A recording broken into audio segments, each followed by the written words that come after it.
നമസ്കാരം, എല്ലാവർക്കും A four എഡ്യൂക്കേഷൻ്റെ ഒരു പുതിയ മലയാളം ക്ലാസ്സിലേക്ക് സ്വാഗതം. ഞാൻ ശ്രീകുട്ടി. ഇന്ന് നമ്മൾ ക്ലാസ് എടുക്കാൻ പോകുന്നത് യൂണിറ്റ് 8 ഭാഷാശാസ്ത്രവും വ്യാകരണവും എന്ന യൂണിറ്റിൽ നിന്നുള്ള കക്ഷിയ വിഭജനം എന്ന ടോപ്പിക്കിനെ പറ്റിയിട്ടാണ്. എന്താണ് നമ്മുടെ നെറ്റ് പരീക്ഷ ഇനി അടുത്ത് വരാൻ നിൽക്കുകയാണ്. ക്യാൻസൽ ചെയ്തിട്ടുള്ള ഒരു പരീക്ഷയാണ് വരുന്നത്. നിങ്ങളുടെ പഠനം എവിടെ വരെ എത്തി? എന്താണ് നിങ്ങളുടെ പഠനത്തിൻ്റെ അവസ്ഥ? എന്താണ്? ടെസ്റ്റുകളൊക്കെ ചെയ്യുന്നുണ്ടോ? പഠിക്കുന്നുണ്ടോ? റിവിഷനിലാണോ? അല്ലെങ്കിൽ എന്തെങ്കിലും തരത്തിലുള്ള ആശങ്കയിലാണോ? എന്തെങ്കിലും തരത്തിലുള്ള ഉത്കണ്ഠ നിങ്ങൾ മുന്നോട്ട് വെക്കുന്നുണ്ടോ? എങ്കിൽ അത്തരം ഉത്കണ്ഠകളൊന്നും മുന്നോട്ട് വെക്കണ്ട. എല്ലാ ആശങ്കകളും എടുത്ത് ദൂരെ കളയുക. കാരണം ഫോർ നിങ്ങളോടൊപ്പം എപ്പോഴും ഉണ്ട്. നിങ്ങൾ നോക്കുക, നമ്മളുടെ നെറ്റ് പരീക്ഷ ഇപ്പോൾ അധികമൊന്നും നമ്മൾ പ്രെഡിക്റ്റ് ചെയ്യാത്ത, നമ്മൾ മുൻകൂർ വിചാരിക്കാത്ത പല പരിതസ്ഥിതികളാണ് നമുക്കിപ്പോൾ വന്നു ചേർന്നിട്ടുള്ളത്. നമുക്ക് മനസ്സിലാവും. നമ്മൾ വളരെ കഷ്ടപ്പെട്ട് ബുദ്ധിമുട്ടി പല പ്രതിസന്ധികളും തരണം ചെയ്ത് എഴുതിയിട്ടുള്ള ഒരു പരീക്ഷ റദ്ദാക്കിയെന്ന് കേൾക്കുന്നു. പലതരം മാനസികാവസ്ഥയിലൂടെ കടന്നു പോകുന്നവരായിരിക്കും നിങ്ങൾ പലപ്പോഴും കൺഫ്യൂസ്ഡ് ആയിരിക്കും. പല വാർത്തകൾ വരുന്നു, പല കാര്യങ്ങൾ നിങ്ങൾ കേൾക്കുന്നു.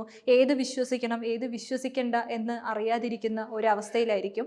പക്ഷെ ഒരു കാര്യം മാത്രം നിങ്ങൾ വിശ്വസിക്കുക, ഇപ്പോൾ നിങ്ങളുടെ മനസ്സിനെ അത്തരം ബാഹ്യശക്തികളൊന്നും അല്ലെങ്കിൽ അത്തരം ആശങ്കകളൊന്നും ഏർക്കേണ്ട അല്ലെങ്കിൽ അങ്ങനെ ബാധിക്കേണ്ട ഒരു സമയമല്ല. ഇത് പഠിക്കാനുള്ള സമയമാണ്. വളരെ കുറച്ച് സമയം മാത്രമാണ് നമുക്ക് ഈ പറയുന്ന റദ്ദാക്കിയ പരീക്ഷയ്ക്ക് ബദൽ പരീക്ഷ വരുന്ന ഒരു സമയം. വളരെ ചുരുക്കമുള്ള സമയമാണ്. അപ്പോൾ നമ്മൾ മറ്റ് ആശങ്കകളിലേക്ക് നമ്മുടെ മനസ്സിനെ തളർത്താതെ എന്ത് ചെയ്യുക? വളരെ ലക്ഷ്യബോധത്തോടു കൂടി മുന്നോട്ട് പോവുക. ജീവിതം മുന്നോട്ടാണ്, നാളുകൾ മുന്നോട്ടാണ്. അതുകൊണ്ട് എന്ത് ചെയ്യുക? നമ്മൾ വളരെ കോൺഫിഡൻ്റ് ആയി, ആത്മവിശ്വാസത്തോടു കൂടി, ശുഭാപ്തി വിശ്വാസത്തോടു കൂടി ഓരോ ദിവസത്തെ നേരിടുക, ഓരോ യൂണിറ്റിനെ നേരിടുക, ഓരോ വാർത്തയെയും സന്തോഷത്തോടു കൂടി തന്നെ നിങ്ങൾ നേരിടുക.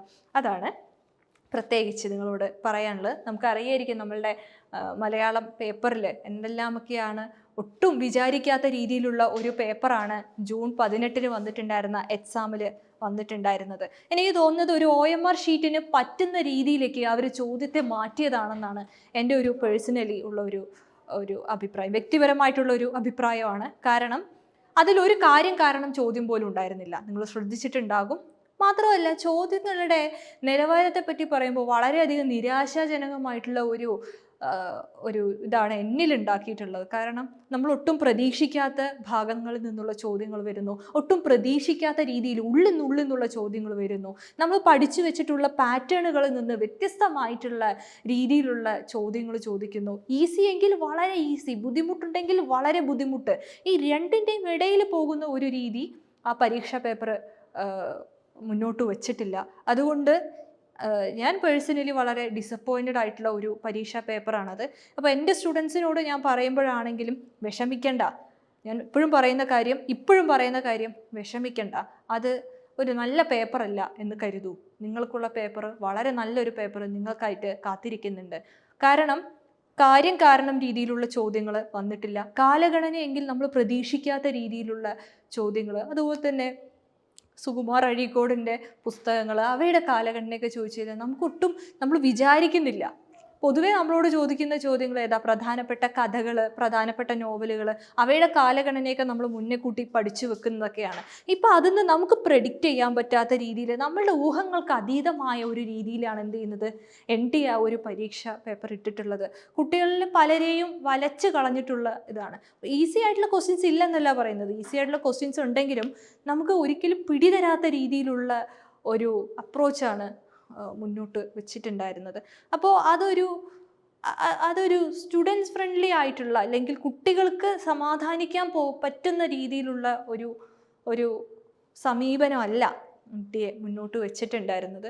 നമുക്ക് അറിയാം, വളരെ ബേസായിട്ട് പഠിച്ചു കഴിഞ്ഞാൽ, വളരെ ബേസിക്കലി നമുക്ക് പഠിച്ചു കഴിഞ്ഞാൽ നമുക്ക് എഴുതിയെടുക്കാവുന്ന ഒരു പരീക്ഷയെ വളരെ എന്താ പറയുക, സങ്കീർണമാക്കി തീർക്കുന്ന ഒരു സമീപന രീതി ആയിപ്പോയി. പക്ഷെ അതൊന്നും നമ്മളെ ബാധിക്കുന്ന ഒരു കാര്യമല്ല. കഴിഞ്ഞ പരീക്ഷയിലാവട്ടെ പ്രസ്താവന രീതിയിലുള്ള ചോദ്യങ്ങളാണ് ഏറ്റവും കൂടുതൽ വന്നിട്ടുണ്ടായിരുന്നത്. നിങ്ങൾ നോക്കുക, വൺ വേർഡ് ചോദ്യങ്ങളാണെങ്കിൽ പോലും, വൺ വേർഡ് എന്ന് പറഞ്ഞാൽ നമുക്കതിൽ ഒരു ഓപ്ഷൻ പിക്ക് ചെയ്യാൻ പറ്റുന്ന, ഒരു ഓപ്ഷൻ നമുക്ക് തിരഞ്ഞെടുക്കാൻ പറ്റുന്ന ആ രീതിയിൽ നിന്ന് വൺ വേർഡ് ആണെന്ന് തോന്നിപ്പിക്കുകയും ചെയ്യും. എന്നാൽ ഒന്നിലധികം ഓപ്ഷൻസ് ശരിയാകുന്ന രീതിയിലേക്ക് എന്ത് ചെയ്യുകയാണ്, ചോദ്യങ്ങളുടെ നിലവാരം മാറുകയാണ് ചെയ്യുന്നത്. നിങ്ങളിത് കണ്ടിട്ടുണ്ടാവുമോ എന്നുള്ളത് അറിയില്ല. പാർട്ട് ടൈം HSAയുടെ ഒരു മലയാളം പേപ്പർ വന്നിട്ടുണ്ടായിരുന്നു, PSCയുടെ. വളരെ നിലവാരം തോന്നിക്കുന്ന രീതിയിൽ നെറ്റിനെ അനുസ്മരിപ്പിക്കുന്ന രീതിയിലുള്ള ഒരു ചോദ്യപേപ്പർ ആയിരുന്നു ഏകദേശം HSA പാർട്ട് ടൈമിൽ ഉണ്ടായിരുന്നത്.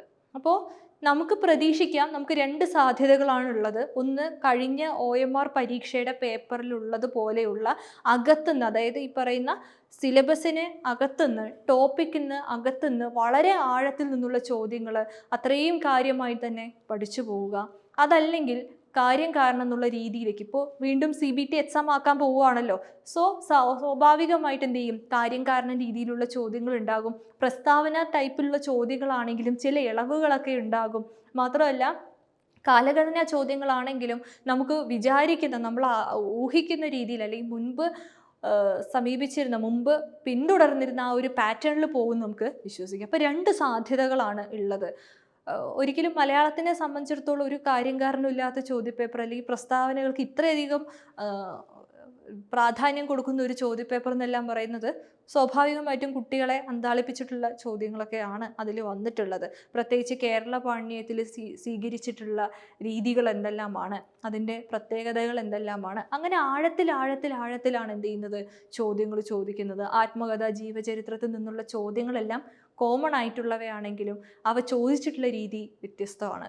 ഒരു നോവലിസ്റ്റിൻ്റെ ഒരു നോവൽ അല്ലെങ്കിൽ ഇന്ന നോവൽ ആരെഴുതി എന്നുള്ള രീതിയിലുള്ള സ്ട്രെയിറ്റ് ചോദ്യങ്ങൾ, നേരെയുള്ള ചോദ്യങ്ങൾ, ഡയറക്റ്റ് ആയിട്ടുള്ള ചോദ്യങ്ങൾ മാറ്റിയിട്ട് എന്ത് ചെയ്യുന്നു, ഇന്ന ആൾ എഴുതിയിട്ടുള്ള നോവലുകളുടെ ശരിയായ ഗണം, അല്ലെങ്കിൽ ഇന്ന ആൾ എഴുതിയിട്ടുള്ള നോവലുകൾ ഏതെല്ലാമാണ് എന്നുള്ള രീതിയിൽ ഓപ്ഷനിൽ തന്നെ ഒരുപാട് ആശങ്കകൾ വരുത്തുന്ന രീതിയിലുള്ള ഒരു പരീക്ഷയായിരുന്നു അത്.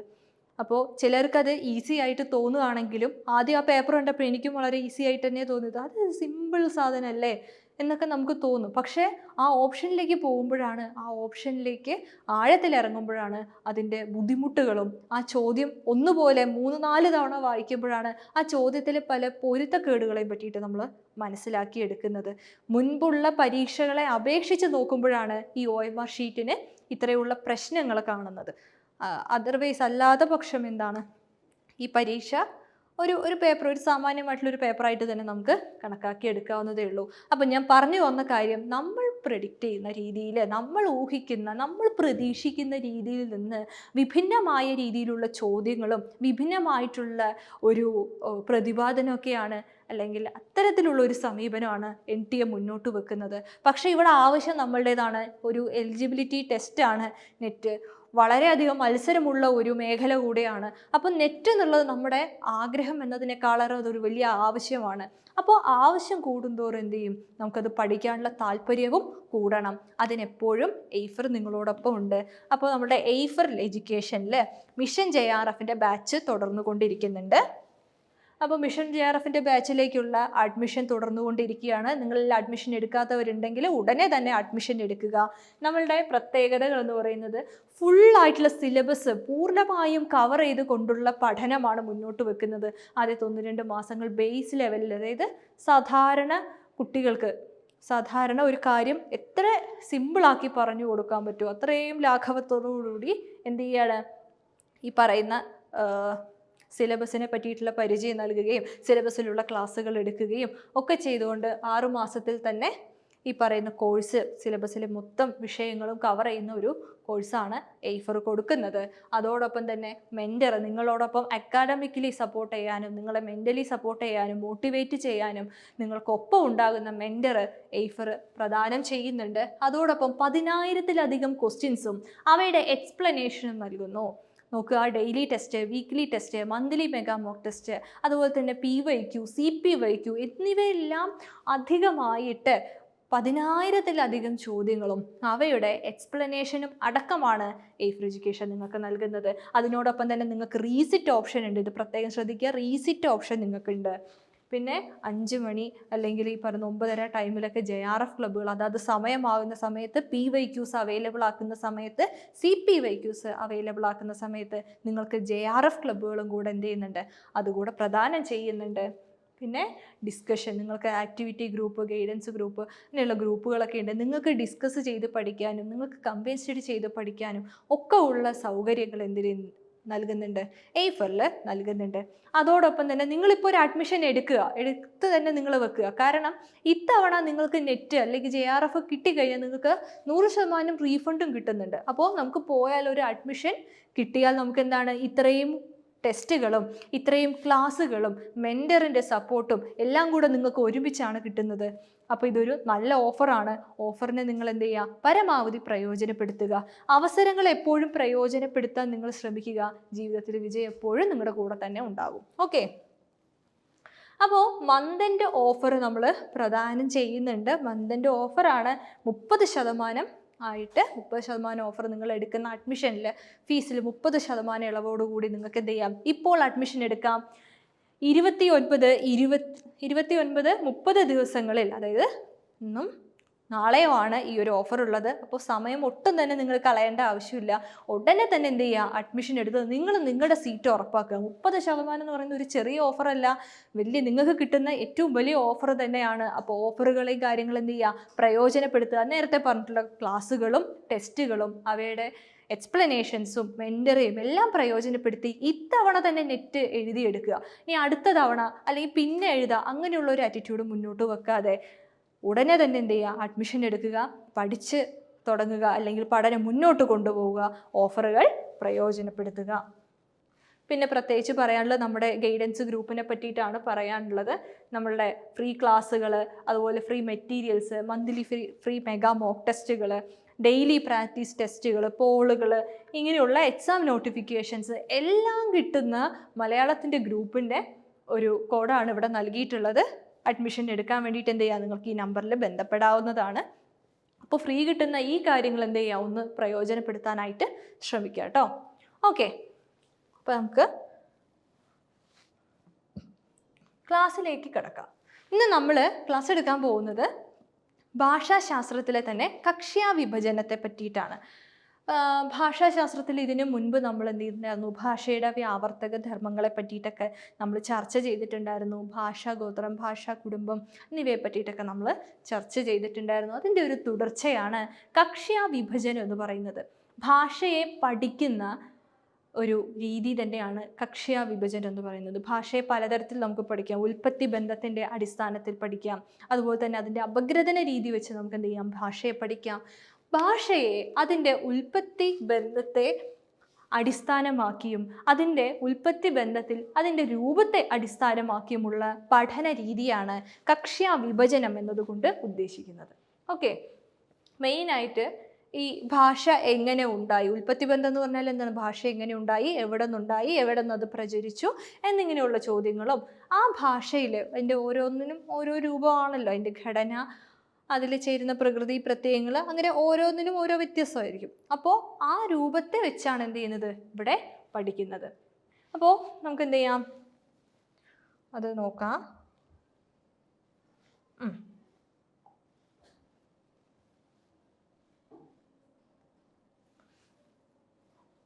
ഓക്കെ,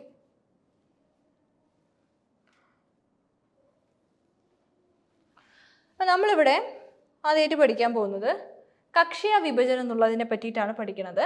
ഭാഷയുടെ ഉൽപ്പത്തി ബന്ധത്തെ അടിസ്ഥാനമാക്കിയിട്ടുള്ള വർഗീകരണമാണെന്ന് ഞാൻ ഓൾറെഡി പറഞ്ഞു. പിന്നെയുള്ള പോയിന്റ് നിങ്ങൾ നോക്കുക.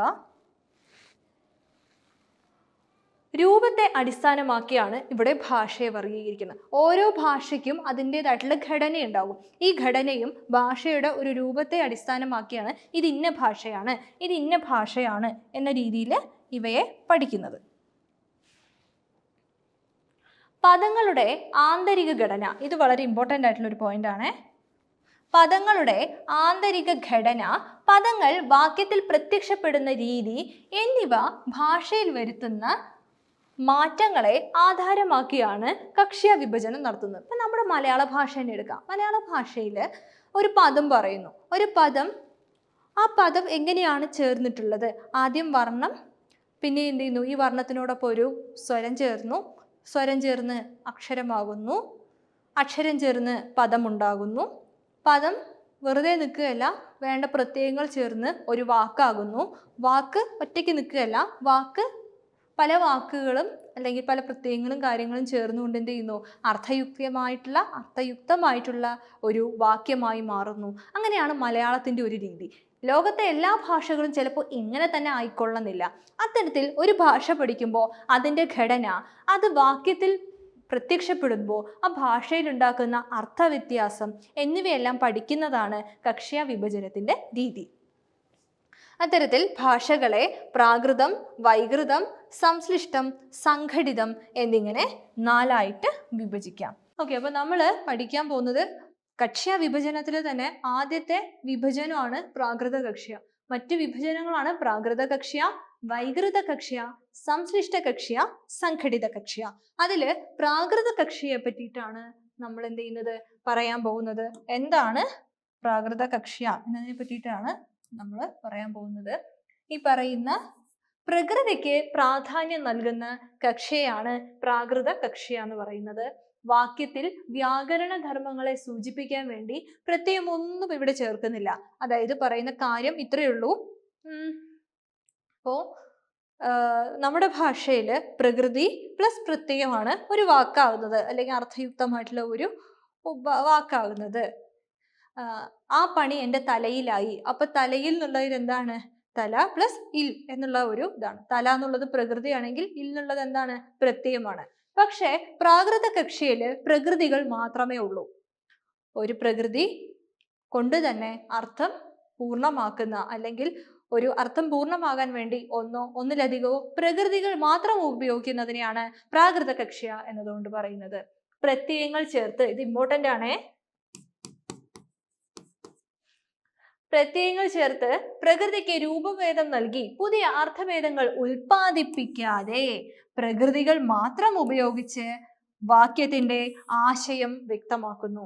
അതായത് പൊതുവെ ഈ പറയുന്ന പോലെ പ്രകൃതിയും പ്രത്യയവും ചേർന്നാലാണ് ഒരു വാക്യത്തിന്റെ ആശയം സംക്രമിപ്പിക്കുന്നതെങ്കിൽ ഇവിടെ മറിച്ചാണ് സംഭവിക്കുന്നത്. പ്രകൃതികൾ മാത്രം ഒറ്റയ്ക്കായി നിന്നുകൊണ്ട് അർത്ഥം പ്രദാനം ചെയ്യുന്ന, അല്ലെങ്കിൽ അർത്ഥം വെളിവാക്കുന്ന രീതിയിലുള്ള ഭാഷകളാണ് പ്രാകൃത കക്ഷിയിൽ ഉൾപ്പെട്ടിട്ടുള്ളത്. അത് പറഞ്ഞാൽ പ്രകൃതി മാത്രം, ഒരു പ്രത്യയവുമില്ല, പ്രകൃതി മാത്രം തനിച്ചു നിൽക്കുന്ന ഒരു ഭാഷയാണ് ഈ പ്രാകൃത കക്ഷിയിൽ ഉൾപ്പെടുന്ന ഭാഷകൾ. ഉദാഹരണത്തിന് മലയാളത്തിൽ കുട്ടികൾ, ഇത് ഭാഷാശാസ്ത്ര വിവേകത്തിലുള്ള ആ ഒരു ഉദാഹരണം തന്നെയാണ് എടുത്തിട്ടുള്ളത്. കുട്ടികൾ എന്ന ബഹുവചന രൂപം ഉണ്ടാക്കാനായി കുട്ടി അധികം കൾ എന്ന പ്രത്യയം ചേർത്ത് കുട്ടികൾ എന്ന പദം ഉണ്ടാക്കുന്നു, അല്ലെ? ഇപ്പൊ കുട്ടി പ്ലസ് കൾ എന്നുള്ളത് എന്താണ്, ബഹുവചന പ്രത്യയമാണ്. കുട്ടി എന്ന് പറഞ്ഞാൽ ഒന്ന്, കൾ എന്ന് പറഞ്ഞാൽ ഒന്നിലധികം. അപ്പൊ എന്ത് ചെയ്യാൻ ചെയ്യുന്നത്, ഇവിടെ കുട്ടി പ്ലസ് കൾ എന്ന ബഹുവചന രൂപം കൂടി ചേർത്തിട്ട് കുട്ടികൾ എന്ന പുതിയ രൂപമാണ് ഉണ്ടാകുന്നത്. കുട്ടികൾ എന്നുള്ള ഒരു പുതിയ രൂപമാണ് ഉള്ളത്. പക്ഷെ പ്രാകൃത കക്ഷിയിൽ എന്താ സംഭവിക്കുന്നത്, കുട്ടി മാത്രമായി നിൽക്കുന്നു, അവിടെ എന്ത് ചെയ്യുന്നില്ല, കൾ എന്ന പ്രത്യയം ചേർക്കുന്നില്ല. പ്രാകൃത കക്ഷിയിലാവട്ടെ, പ്രാകൃത കക്ഷിയിൽ യഥാർത്ഥത്തിൽ കുട്ടികൾ എന്ന്, നമുക്കിവിടെ കുട്ടികൾ എന്ന് പറയുന്ന പോലെ അവർക്കും അവിടെ കുട്ടികൾ എന്ന് സൂചിപ്പിക്കണ്ടേ, അതിനവരെങ്ങനെയാണ് കുട്ടികൾ എന്ന പദം ഉണ്ടാക്കുന്നത് നോക്കാം. കുട്ടി എന്നതൊരു പ്രകൃതിയാണ്. കുട്ടി എന്നത് എന്താണ്, പ്രകൃതിയാണ്. ഓക്കെ, കൾ എന്നതാണ് ബഹുവചന രൂപ പ്രത്യയം. പക്ഷെ ഇവിടെ എന്ത് ചെയ്യാൻ പാടില്ല, പ്രത്യയം ഉപയോഗിക്കാൻ പാടില്ല. അപ്പോ ഒന്നിലധികം കുട്ടി എന്ന് മനസ്സിലാക്കാൻ എന്താ ചെയ്യുക, അധികം അല്ലെങ്കിൽ ഒന്നിലധികം, ഒരുപാട് എന്നൊക്കെ അർത്ഥമുള്ള മറ്റൊരു പ്രകൃതി അവിടെ പ്ലേസ് ചെയ്യണം. ഇതാ, അതാണ് ഇവിടെ പ്രകൃതി. കുട്ടി എന്നത് ഒരു പ്രകൃതി, അധികം എന്നുള്ളത്, അധികം, ഒരുപാട്, കുറെ എന്നുള്ളതൊക്കെ എന്താണ്, മറ്റൊരു പ്രകൃതിയാണ്. അപ്പോ കുട്ടി പ്ലസ് അധികം. അപ്പൊ അവരെന്താ ചെയ്യാ, നമ്മളുടെ എഴുതുന്നത് കുട്ടി എന്ന പ്രകൃതി, കൾ എന്നത് പ്രത്യയം ആണേ. ഇനി പ്രാകൃത കക്ഷിയിൽ വരുമ്പോ കുട്ടി എന്നത് എന്താണ്, പ്രകൃതിയാണ്.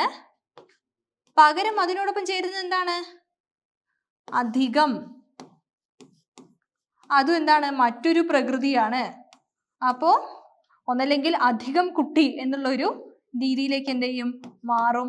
അല്ലെങ്കിൽ കുട്ടി അധികം എന്ന രീതിയിൽ ഈ പ്രകൃതികൾ മാത്രം എന്ത് ചെയ്യും, ചേർത്ത് എഴുതും. പ്രകൃതികളെ തന്നെ വ്യത്യസ്ത അർത്ഥമുള്ള അല്ലെങ്കിൽ സമാനമായിട്ടുള്ള അർത്ഥം പ്രദാനം ചെയ്യാൻ കഴിയുന്ന പ്രകൃതികളെ ചേർത്ത് എഴുതിക്കൊണ്ട് മാത്രം പ്രത്യയങ്ങൾ ഇല്ലാതെ ഭാഷയെ അല്ലെങ്കിൽ അതിൻ്റെ ആശയത്തെ അതിൻ്റെ ആശയവിനിമയം ചെയ്യുന്ന ഭാഷകളാണ് പ്രാകൃത കക്ഷിയിലുള്ള ഭാഷകള്. നിങ്ങൾ ഈ ചൈനീസ് ഭാഷകളൊക്കെ കണ്ടിട്ടുണ്ടാകും. അവരുടെ പേരൊക്കെ ഇങ്ങനെ സീരീസൊക്കെ ചിലപ്പോൾ കണ്ടിട്ടുണ്ടാകും. തോന്നുന്നത് ചിൻ, മിൻ ചിൻ, അതുപോലെ അവരുടെ പേര് എന്താന്ന് പോലെ ചിങ്ങെന്നോ ചാങ്ങെന്നോ അങ്ങനെയൊക്കെ ആയിരിക്കും. അതിൽ ഈ ചാങ് എന്ന് പറയുമ്പോൾ മാത്രമുള്ളൊരു ശബ്ദമായിരിക്കും അവർക്ക് ഉണ്ടാവുക. ഈ ചാങ്, മിൻ, ചിൻ എന്നൊക്കെ ഇടുന്നത് ചിലപ്പോൾ നമ്മളായിരിക്കും. അപ്പം ഇങ്ങനെ മിന്നെന്നും ചിന്നെന്നും പിന്നെന്നും ഒക്കെ ഇടുന്ന പേരുകളുണ്ടല്ലോ, അതൊക്കെ എന്താണ്, പ്രകൃതികൾ മാത്രമാണ്. അപ്പൊ പ്രാകൃത കക്ഷിക്ക് ഉദാഹരണമാണ് ചൈനീസ് ഭാഷ, ടിബറ്റൻ ഭാഷ, ബർമീസ് ഭാഷ, സയാമീസ് ഭാഷ തുടങ്ങിയവയെല്ലാം പ്രാകൃത കക്ഷിക്ക് ഉദാഹരണമാണ്. ഈ പ്രാകൃത കക്ഷിക്ക് ഉദാഹരണമായിട്ടുള്ള ചൈനീസ്, ടിബറ്റൻ, ബർമീസ്, സയാമീസ് ഇതൊക്കെ ഏത് ഭാഷാ കക്ഷിയിൽ വരുന്നതാണ്? സിനോ ടിബറ്റൻ. സിനോ ടിബറ്റൻ ഭാഷ ഗോത്രത്തിൽ വരുന്ന കക്ഷികളാണ്, ഭാഷകളാണ് ചൈനീസ്, ടിബറ്റൻ, ബർമീസ്, സയാമീസ്. ഇവയെല്ലാം പ്രാകൃത കക്ഷിയുടെ സ്വഭാവം കാണിക്കുന്ന ഭാഷകൾ കൂടെയാണ്. പ്രാകൃത കക്ഷി എന്നാൽ പ്രകൃതിക്ക് പ്രാധാന്യം നൽകുന്നതാണ്. നമ്മൾ പ്രാകൃത കക്ഷിയ പഠിച്ചുല്ലോ. അതിന്റെ നേരെ ഓപ്പോസിറ്റ് ആണ് വൈകൃത കക്ഷിയ. നോക്കുക, ഇവിടെ പ്രകൃതിക്ക് മുൻപും പിൻപും പ്രത്യയം ചേരും. മറ്റേതിൽ പ്രത്യയം ഇല്ല. ഇതില് പ്രകൃതിക്ക് മുൻപും പ്രകൃതിക്ക് പിൻപും പ്രത്യയം ചേരും.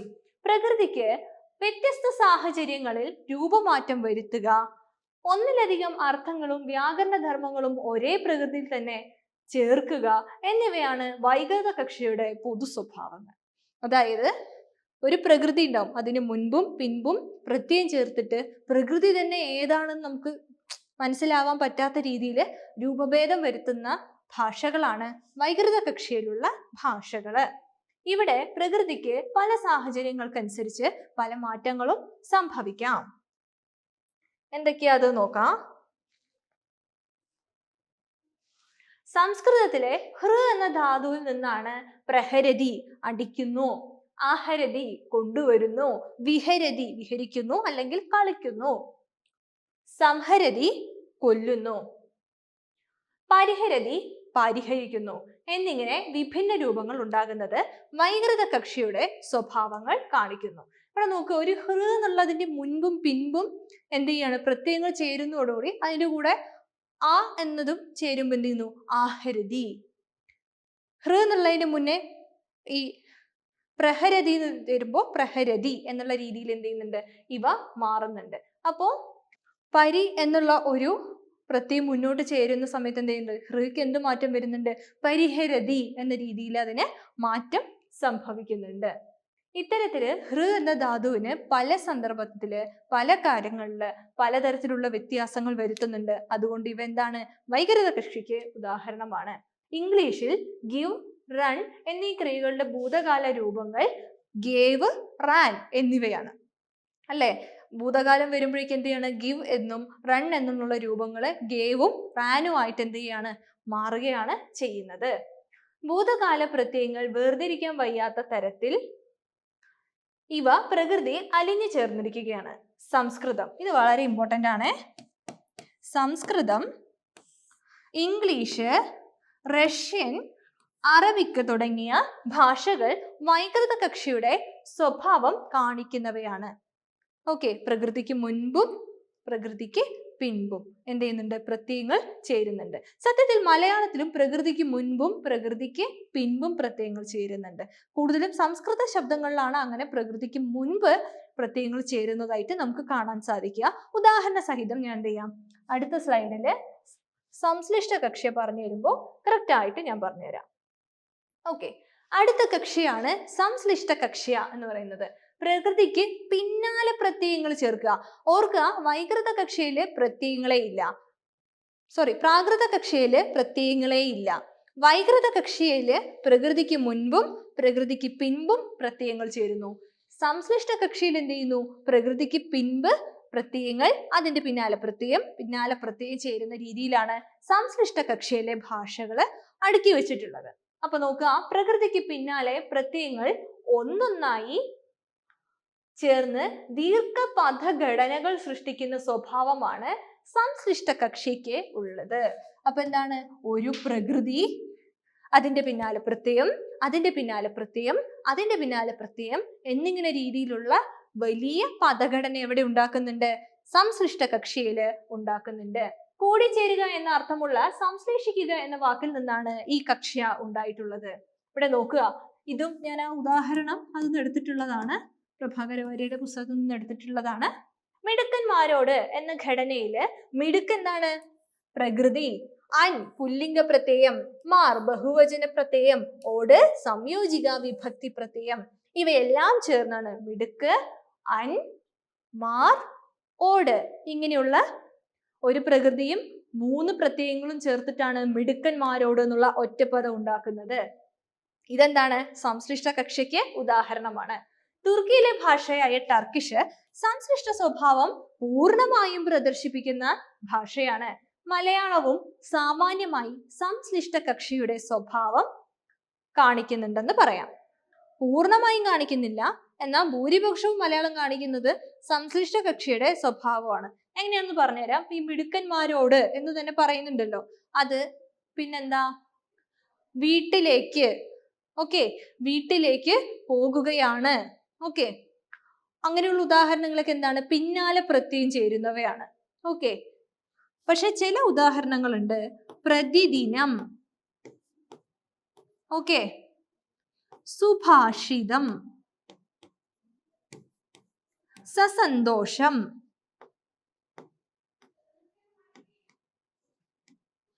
ഓക്കെ, പിന്നെ എന്താണ്? പുനർവിചിന്തനം എന്നീ പദങ്ങള് നോക്കുക. ഇവിടെ ദിനം എന്നുള്ളത് പ്രകൃതിയാണെങ്കിൽ പ്രതി എന്താണ്? പ്രത്യയം മുന്നിലാ ചേരുന്നത്. ഭാഷിതം എന്നത് എന്താണ്? ഭാഷിതം എന്നത് പ്രകൃതിയാണെങ്കിൽ സു എന്ന പദം മുന്നിലാണ് ചേരുന്നത്. സന്തോഷം എന്നത് ഒരു ഒറ്റ പദമാണെങ്കിൽ സ എന്നുള്ള പ്രത്യയം മുന്നിലാണ് ചേരുന്നത്. അതുകൊണ്ട് ഇടയ്ക്ക് ഇടയ്ക്ക് മലയാളം വൈകൃത കക്ഷിയുടെ സ്വഭാവവും ഇടയ്ക്ക് സംശ്ലിഷ്ട കക്ഷിയുടെ സ്വഭാവവും കാണിക്കുന്നുണ്ട്. എന്നാലും സംശ്ലിഷ്ട കക്ഷിയുടെ സ്വഭാവമാണ് മലയാളം കൂടുതലായിട്ടും കാണിക്കുന്നത്. അടുത്ത നോക്കുക, സംഘടിത കക്ഷി. ഇത് ലാസ്റ്റത്തെയാണ്, സംഘടിത കക്ഷിയ. അപ്പോ ഒന്നുകൂടെ റീകളക്ട് ചെയ്യാം. പ്രാകൃത കക്ഷിയ പ്രകൃതി മാത്രം, വൈകൃത കക്ഷിയ പ്രകൃതിക്ക് മുൻപും പിൻപും പ്രത്യയം ചേരും, സംശ്ലിഷ്ട കക്ഷിയ പ്രകൃതിക്ക് പിന്നാലെ മാത്രം ഒന്നിനു പിറകെ ഒന്നായിട്ട് പ്രത്യയങ്ങൾ ചേരും. സംഘടിത കക്ഷി എന്താണെന്ന് നമുക്ക് നോക്കാം. മറ്റു കക്ഷികളിൽ നിന്ന് വ്യത്യസ്തമായി സ്വതന്ത്ര പദങ്ങളുടെ സമാഹാരമായിരിക്കും വാക്യം. അതിനർത്ഥം ഇതിൽ പ്രകൃതി ഏതാണ്, പ്രത്യയം ഏതാണെന്നൊന്നും നമുക്ക് പെട്ടെന്ന് കണ്ടെടുത്താൻ പറ്റില്ല. ഒരു വലിയ രൂപമായിരിക്കും. ഒരു വാക്കാണെങ്കിലും ഒരു പാരഗ്രാഫ് പോലെ നീട്ടി എഴുതുന്ന ഒരു രീതിയാണ് ഈ പറയുന്ന സംഘടിത കക്ഷിയ. സംഘടിക്കുക എന്ന അതായത് സംയോജിക്കുക എന്നുള്ള ഒരു അർത്ഥത്തില് ആണ്, സംഘടിക്കുക എന്നുള്ള അർത്ഥത്തിലാണ് സംഘടിത കക്ഷി എന്നതിന് പേര് വന്നിട്ടുള്ളത്. പദങ്ങൾ സംഘടിക്കുന്നു എന്ന അർത്ഥം പരിഗണിച്ചാണ് ഈ കക്ഷിക്ക് സംഘടിതം എന്ന് പേര് നൽകിയിരിക്കുന്നത്. അമേരിക്കൻ, ഇന്ത്യൻ ഭാഷകളിൽ പലതും ഈ സ്വഭാവം കാണിക്കുന്നതാണ്. പക്ഷെ വളരെ റെയർ ആയിട്ടുള്ള ഒരു ഭാഷാ കക്ഷിയാണ് കേട്ടോ ഈ സംഘടിത കക്ഷി എന്ന് പറയുന്നത്. ഇതില് പ്രകൃതി ഏത് പ്രത്യയം ഏതെന്ന് പെട്ടെന്ന് നമുക്ക് തിരിച്ചറിയാൻ പറ്റാത്ത രീതിയിലുള്ള ദീർഘപദഘടനകളായിരിക്കും ഈ പറയുന്ന സംഘടിത കക്ഷിയിൽ ഉണ്ടായിരിക്കുക. അപ്പോ ഇത്രയും കാര്യങ്ങളാണ് നമ്മൾ പറഞ്ഞിട്ടുണ്ടായിരുന്നത്. വീണ്ടും ഞാൻ ഓർമ്മിപ്പിക്കുകയാണ്, മിഷൻ JRFന്റെ അഡ്മിഷൻ തുടർന്നുകൊണ്ടിരിക്കുകയാണ്. ഉടനെ തന്നെ നിങ്ങൾ നിങ്ങളുടെ അഡ്മിഷൻ ഉറപ്പാക്കുക. എയ്ഫർ പ്രദാനം ചെയ്യുന്ന സൗകര്യങ്ങളെ പരമാവധി പ്രയോജനപ്പെടുത്തി നെറ്റ് വാങ്ങാൻ നോക്കുക, JRF വാങ്ങാൻ നോക്കുക. നമ്മളുടെ ഒരു ക്വാളിഫിക്കേഷൻ നമ്മൾ എന്ത് ചെയ്യുക, നേടിയെടുക്കാൻ നോക്കുക. നാളെ ആവട്ടെ എന്ന് വിചാരിച്ച് ഇരിക്കാതിരിക്കാൻ നോക്കുക. ഓഫറുകൾ വരുന്ന സമയത്ത് എന്ത് ചെയ്യുക, മാക്സിമം അത് പ്രയോജനപ്പെടുത്തുക. ഓഫർ എന്താണെന്ന് ചോദിച്ചു കഴിഞ്ഞാൽ ഇന്നും നാളെയോ, അതായത് 29-ാം തീയതി 30-ാം തീയതി മന്ത് എൻഡ് ഓഫർ ആണ് നൽകുന്നത്. 30% ഓഫർ എല്ലാവർക്കും കിട്ടുന്നുണ്ട്. സോ ലിമിറ്റഡ് ആയിട്ടുള്ള ഈ ഓഫർ പരമാവധി എന്ത് ചെയ്യുക, ഉപയോഗപ്പെടുത്താനായിട്ട് ശ്രമിക്കുക. അവസരങ്ങൾ നമുക്ക് വേണ്ടി കാത്തിരിക്കില്ല, നമ്മൾ അതിനെ ചാടി പിടിക്കുക തന്നെ ചെയ്യണം. ഓക്കെ, ഇപ്പൊ നമ്മുടെ ഫ്രീ ആയിട്ടുള്ള ഗൈഡൻസ് ഗ്രൂപ്പിനെ പറ്റിയിട്ടാണ് പറയാനുള്ളത്. ഡെയിലി നമുക്ക് ഫ്രീ ക്ലാസ്സുകൾ, അതുപോലെ തന്നെ ഫ്രീ സ്റ്റഡി മെറ്റീരിയൽസ്, പോളുകൾ, ക്വസ്റ്റ്യൻസ്, എക്സാം നോട്ടിഫിക്കേഷൻസ്, കാര്യങ്ങളെല്ലാം നൽകുന്ന ഫ്രീ ആയിട്ടുള്ള ഗൈഡൻസ് ഗ്രൂപ്പാണിത്. ടെലഗ്രാമിലും ഫ്രീ ആയിട്ടുള്ള ഗൈഡൻസ് ഗ്രൂപ്പ് ഉണ്ട്, വാട്സപ്പിലും ഗ്രൂപ്പ് ഉണ്ട്. നിങ്ങൾ ഉടനെ തന്നെ എന്ത് ചെയ്യുക, ഗൈഡൻസ് ഗ്രൂപ്പിൽ ഒന്ന് എൻ്റർ ആവാനായിട്ടൊന്ന് ശ്രദ്ധിക്കുക. നിങ്ങളുടെ അഡ്മിഷൻ ഉറപ്പാക്കുക. അഡ്മിഷൻ എടുക്കാനായിട്ട് കോൺടാക്ട് ചെയ്യുന്ന നമ്പർ ഇതാണ്. നിങ്ങൾ അഡ്മിഷൻ എടുക്കുക. നേരത്തെ ഈ പറഞ്ഞ പോലെ തന്നെ എന്ത് ചെയ്യുക, ലിമിറ്റഡ് ആയിട്ടുള്ള ഓഫർ സ്വന്തമാക്കാൻ ശ്രമിക്കുക. അപ്പോൾ ഇത്രയാണ് നമ്മുടെ ഇന്നത്തെ ക്ലാസ്സിൽ പറയാനുള്ളത്. ഉടനെ തന്നെ നമുക്കിനി അധികം സമയം എക്സാമിന് വേണ്ടിയിട്ട് നമുക്ക് കാത്തിരുന്ന് കളയാൻ പോലും ഇല്ല. അതുകൊണ്ട് ഉചിതമായ സമയത്ത് ഉചിതമായ തീരുമാനം എടുത്തുകൊണ്ട് ശരിയായ രീതിയിലൂടെ എന്ത് ചെയ്യുക, നിങ്ങൾ മുന്നോട്ട് പോവുക. എല്ലാവരും നന്നായി പഠിക്കുക. എല്ലാവർക്കും വിജയാശംസകൾ. നന്ദി, നമസ്കാരം.